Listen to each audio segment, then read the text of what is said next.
so many people start feeling stuck after 50? Not just stuck in your physical body, like morning stiffness and joint pain and all of that, but also kind of an emotional and mental stuckness. Maybe your career is not fulfilling anymore. Maybe your health isn't where you want it to be. And we've kind of accepted these things as just, oh, that's part of getting older, that's just normal. But I don't believe it is normal, and I don't believe it's just a part of aging. Our bodies are really good at communicating with us, but we are so busy and so distracted and so accustomed to just pushing through that we don't stop to listen.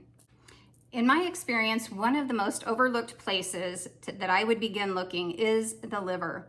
In fact, there is a Chinese saying, and I don't know how to pronounce the doctor's name, but the saying is, the physician who knows how to harmonize the liver knows how to treat the 100 diseases. And I just thought that was so profound that it is worth sharing and thinking about. And also, Hippocrates, the father of medicine, said that all disease begins in the gut. And of course, the liver is a part of all of that digestive system. So, disclaimer, I am not a medical professional. This is not medical advice, but I do have a lot of life experience around this topic. When I was 12 years old, I had a liver tumor removed. It was not cancer, but I was left with a 17-inch scar lining my entire rib cage. And so I had years of digestive issues. And when I turned 30, I thought that I might have another liver tumor because I was having a lot of pain in that area, a lot of challenges. And it turned out to be just gallstones. And I was not a candidate for the simple laparoscopic surgery because of my pre-existing scar tissue.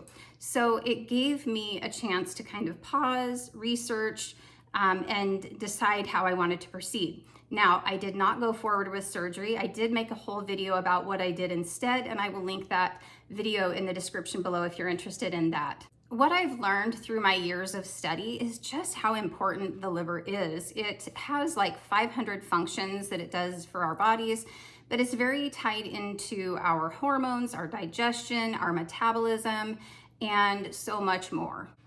One of the things that I learned about the liver that completely kind of changed my whole way of living is how the liver, everything that we put in our mouth, on our skin, or breathe in has to be processed through the liver. And we live in a very toxic world. And so I started studying things like essential oils and very natural ways of dealing with day-to-day health, and studied a little bit of traditional Chinese medicine and Ayurvedic medicine, and just looking at how things were done for hundreds or thousands of years. One fascinating connection that I found in all of these things that I was studying is the connection between the liver and our emotions, and how what we think and feel affects our liver. Another thing that I learned is that everything is designed to flow in our bodies. The blood flows, the lymph flows, the bile flows, fascia is meant to glide, nerve signals communicate. Our food moves through our digestive system. Nutrients enter the cells and waste is removed out of the cells. And when the liver is overburdened, it impacts flow. And when flow is impacted, it creates stagnation. And when you have stagnation, that's when dis-ease begins in the body. So the liver has hundreds of functions. It produces bile, it processes nutrients, it balances our blood sugar, stores vitamins and minerals. It helps to process our hormones, medications and alcohol. Basically everything you put on your skin, in your mouth, or thoughts that you think, your emotions, have an impact on the liver. Throughout history, ancient cultures have recognized a connection between the liver and emotions. And in traditional Chinese medicine, when qi, which is our life force, energy, blood and emotions are flowing freely, we tend to feel happy and content, calm, adaptable, flexible, clear-minded, and we can make good decisions. Just as a side note, that is our most natural state, right? To feel happy, calm, at ease.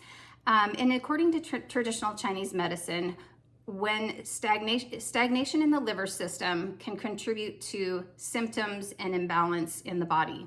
So factors that contribute to liver stagnation include emotional stress, environmental influences, the toxins in our food and in our personal care products and in the air we breathe, diet, lifestyle habit. In traditional Chinese medicine, the eyes are associated with the liver system, which I find is fascinating because as we age, many of us tend to have, failing eyesight. We need the reading glasses and things like that. One thing that I do think was interesting, and not entirely sure if it's connected, but it's interesting, is when I had that surgery when I was 12, the very next year I needed reading glasses and I had started having digestive issues. The liver is said to open to the eyes and nourish and moisten the eyes, so tears are the fluid of the liver. And crying is viewed as a healthy release of stored emotional energy. Another interesting part of traditional Chinese medicine relating to the liver is tendons. In traditional Chinese medicine, tendons are associated with the liver, and how many people start having, issues with some of those tendons as we age. Spring is the season of the liver, according to traditional Chinese medicine. And of course, spring represents new beginnings, growth, renewal, energy, moving forward after winter, expansion and forward momentum. So it makes sense to me that if you're feeling stuck and stagnant, that the liver is another place to look. So why do we start noticing changes in midlife? Accumulation. Because life accumulates, right? We have years of stress, processed foods, less movement, hormonal changes, environmental exposures, surgeries and scar tissues. I've talked about that one a lot before.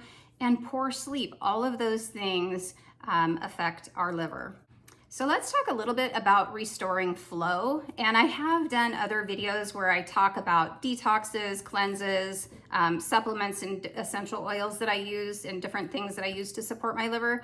But just general basic things, movement, even just walking, but strength training, nourishing with real whole foods, staying hydrated and minerals, prioritizing sleep, supporting healthy digestion, caring for our fascia, and reducing unnecessary chemical exposures. I was shocked when I started learning about all of the ingredients that were grandfathered into our personal care products and our food, quite honestly. So we kind of have to be the gatekeepers and read those labels and make sure we are not putting harmful chemicals and things into our body.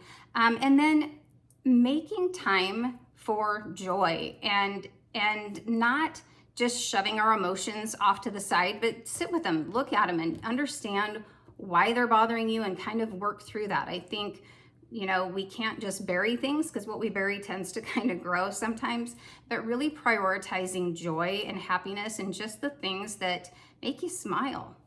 I do believe that our bodies are very intelligent and they are designed to heal when we listen to them and we start supporting our bodies. My liver and my scar has been one of my biggest teachers in life, and I hope that you found this video helpful. I do have other videos where I've talked about my liver and things that I do. I will link that playlist in the description below. If you enjoyed this video, please like the video, subscribe to the channel, and I always love reading your comments, so please leave me your thoughts below. Thanks for watching. I'll see you in the next one.